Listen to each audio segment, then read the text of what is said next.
I tell me I'm alright and it helps me realize that I'm wealthy, rich in passion, rich in magic. It's my life, so I tell me I'm alright and it helps me realize that I'm wealthy, rich. All right, guys, welcome. My name is Herdab, and today I'm going to share with you how to use Canva AI. Now, I've been using Canva for a very long time, and I've been kind of falling in love with it. Not to the extent that I'm going to marry it, but if you get the idea, I like it a lot.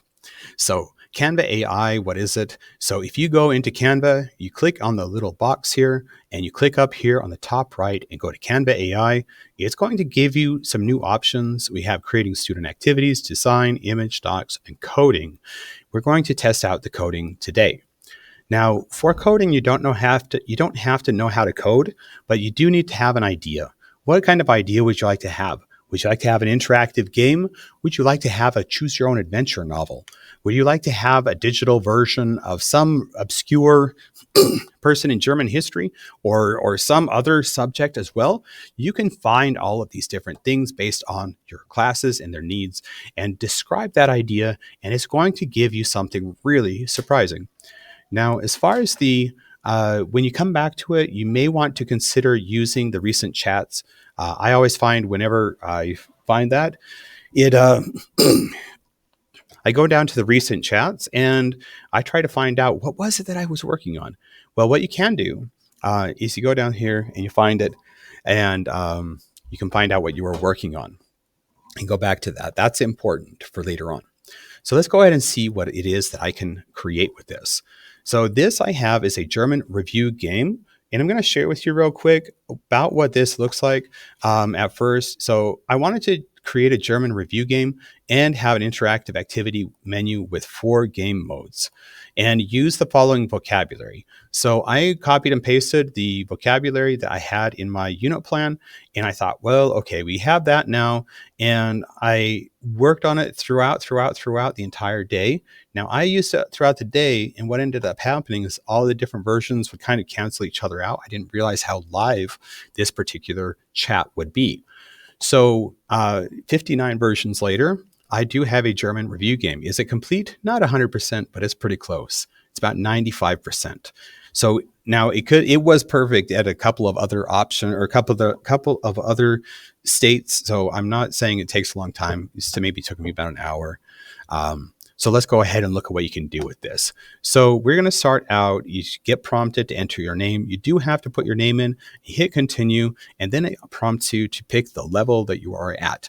Now, because all of my levels are in the same general unit, and I can kind of front load all of this, but I do have for the German one, beginners.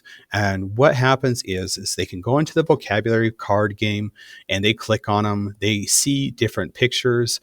They see the usage of the sentences in context, which is really cool.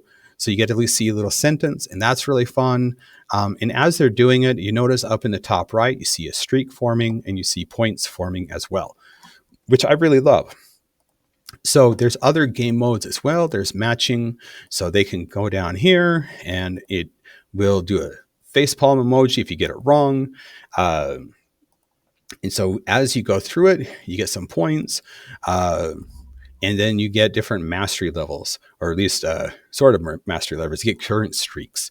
So after you've gone through the matching game, there's also a sentence builder game. And I really like this because when you build these sentences, you're able to really see what the word order should look like. And it opened up a lot of opportunities today to express like inverted word order and things like that. If you're a different subject, maybe there's some other types of terms that you want kids to define or different types of expressions you want them to use. Either way, it's a lot of fun. And then we go back to the menu, look at that. Alrighty, look at that. We are good to go with that. Now, as far as the quiz goes, I did create some that are multiple choice, which I think is a lot of fun. And the multiple choice questions, I think, really kind of make it interesting because some of them, too, I have multiple choice. I have a couple different question types. There's 25 questions. I'm not going to go through them all because I just wanted to share with you that. And when you go back, let's say you have a German 1 student that's wondering, I wonder what they're doing in level 2. And so that German student can go into level 2 and they can go on. And now all of a sudden, they have the vocabulary for the others. So I think this is really important because a lot of times, we get stuck. We don't know what to teach the kids, or we don't have a whole lot. There's a lot here being provided as far as differentiation, as far as motivation, as far as lots of different metrics as well. And as the student progresses through these different activities, depending on the level, they have some really cool stuff. They have some data here on the individual sheet. And also down here, they have a live student dashboard. So if you have lots of kids working on it at the same time, guess what? Now you can kind of go along with them. And as you complete the activities, you notice down here how many terms the student has actually encountered, which I think is an important metric. We also have here, this is a password protected dashboard for the teacher. And as you scroll down here, you're able to see how many activities were done. You see how many points were earned, how many students were active, and you start to see some other things, a class performance summary, which is really great. You also see individual student reports. So lots of fun activity as well. And AI, thank goodness, they gave me some teaching advice, which is fine. It's not perfect, but it is what it is. So let's go ahead and yeah, that's it. I'm going to see if I have enough to do the other one. Let's see. Oh, hey, guess what? We have enough time to do this other one. So this other activity that I created, I ended up using. So this is an AP and IB German review game. I was like, we need something that students can practice on their own in order to do some of this. So what we ended up doing is something similar to the previous activity, but I wanted it to be more about the student like going in and practicing for themselves.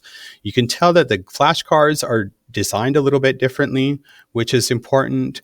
And I think that I probably need to rephrase some of the prompts on this. But you can go back and you can also say I wanted to go from AP to IB. If you notice down here, the unit changes. So I have the identities unit. I could switch to the experiences. Let's see if it did what I wanted it to do. I only have 5 vocabulary words here because I need to finish having update some of the information. But again, we get here the vocabulary. We get lots of multiple choice as well. We get lots of regular flashcards, which I think is a lot of fun. Again, I think I'm going to have to fix some of this stuff in the prompt. That's normal. Sentence builders as well. This is Ich gehe in die Schule, right? So these sentences can include different types of sentence structures as well. So if you want to focus on some sort of grammar topic, that's acceptable, of course. And then we got some matching. And again, it's a way for people to interact with the language that's different than what they're used to. Now let's go ahead and take a second and find out how do we actually use the information here and how do we post it. So the easiest way is to publish it. But remember how I said at the beginning, how the conversation thread, how I had to keep redoing it?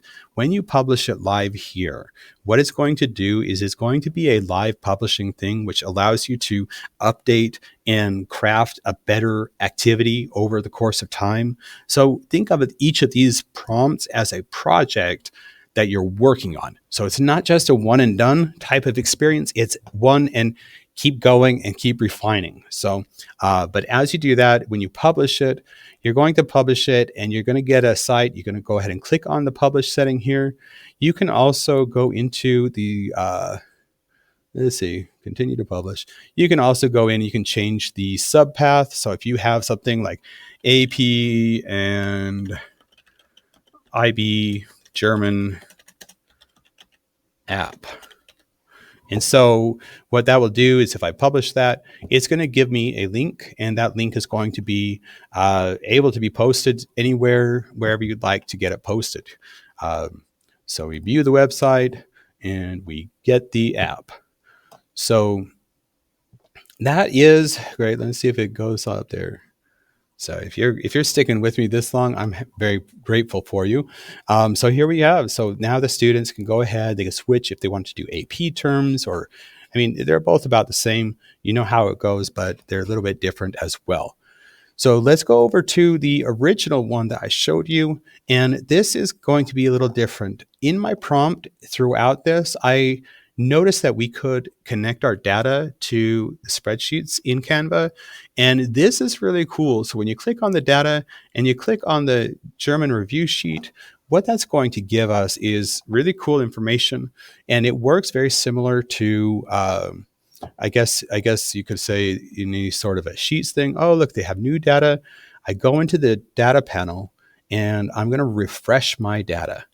Now, this is important because when you refresh it, you're going to get all of the different things and you can select all this. Let's see if I can grab all the data. You have it down to 70. All right. And I can go up to this little magic charts button and I can click on it.